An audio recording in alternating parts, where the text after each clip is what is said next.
What's up YouTube? I wanted to make a little video for my brand new TT02 chassis, four-wheel drive Subaru WRX STI edition. Bought this from Horizon Hobby for about 115 bucks. Figured it was a bargain. Haven't had a road car in 24 years since my Tamiya TT02, I believe. So I figured I would get back into touring cars, especially all that's going on, stuck at home for a while. I figured I'd get into it. So I'm gonna show you a couple of tricks and mods that I did basically for free. I didn't want to spend a bunch of money on this thing. I want to make it into a drifter just for fun. I looked into Yokomo and MST and some of those nice brands, awesome cars, but I really didn't want to spend that type of money on a drifter. I'm gonna make this TT02 a drifter. All I'm gonna do is mess around in my garage and in the front of my house. I don't have a nice course to mess with, so let me show you a couple things I've done. So here's the actual car.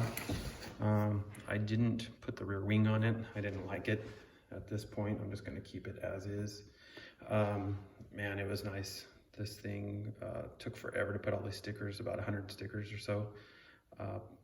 Didn't stick with a Tamiya brand paint because my local hobby shop didn't carry that brand of paint. So I used a WRX metallic blue, and I did a black undercoat.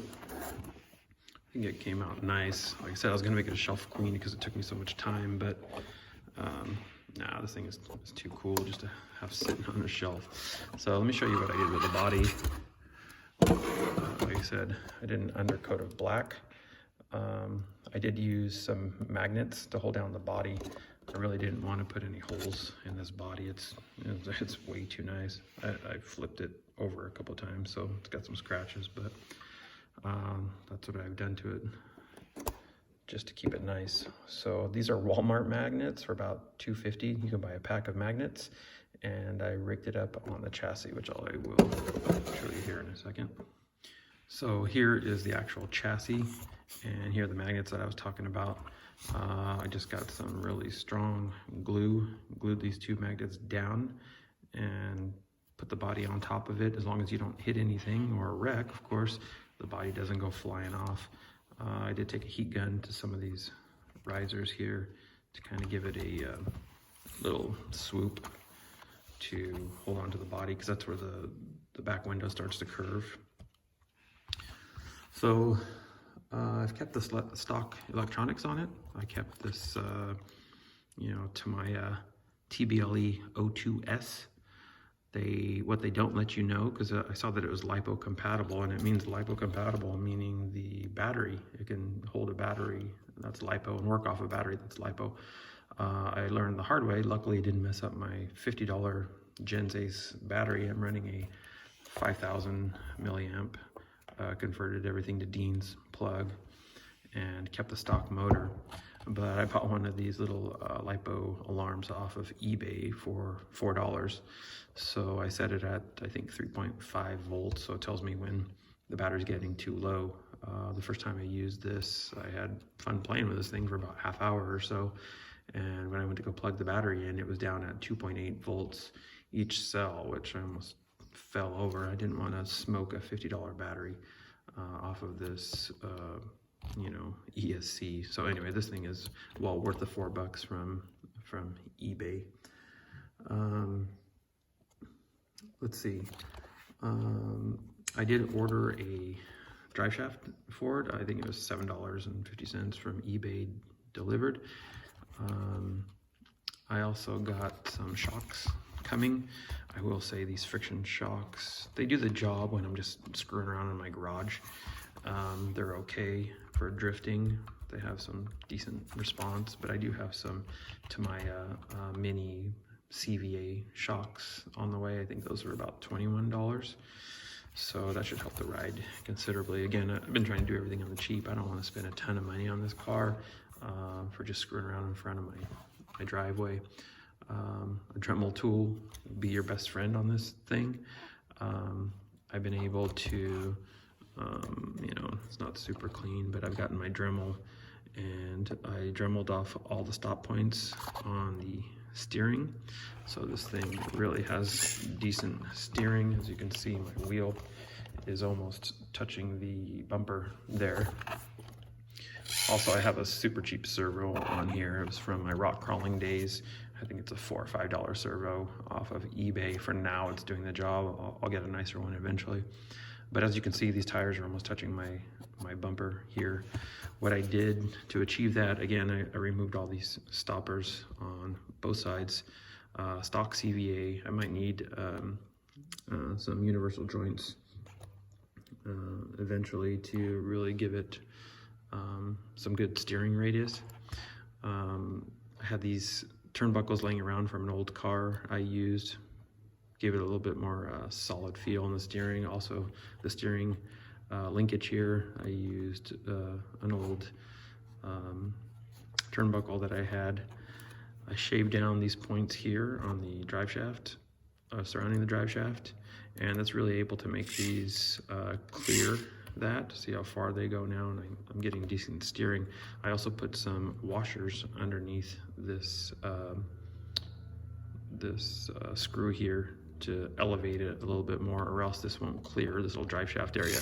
But once you get your Dremel and start dremeling that down a little bit, you really get this full radius, or this full turning radius, if that's the correct terminology. So in addition, what else did I do? I had heard that locking the rear diff is better for drifting. So again, I was going to spend another 10 bucks on eBay and buy a solid piece of metal that you put in there to make the diff solid. But then I read on a forum about just throwing in some hot glue. So since hot glue was free and I'm doing this on the cheap, I put some hot glue in here. Now, warning, I put too much. I went to go I put it all back together and it didn't want to close. The hot glue worked a little bit better than I thought, so I ended up having to shave off quite a bit. All you really need is enough to put in those spider gears to keep them from spinning. So now, as you can see, both wheels are spinning forward versus wheels spinning opposite with a standard open diff.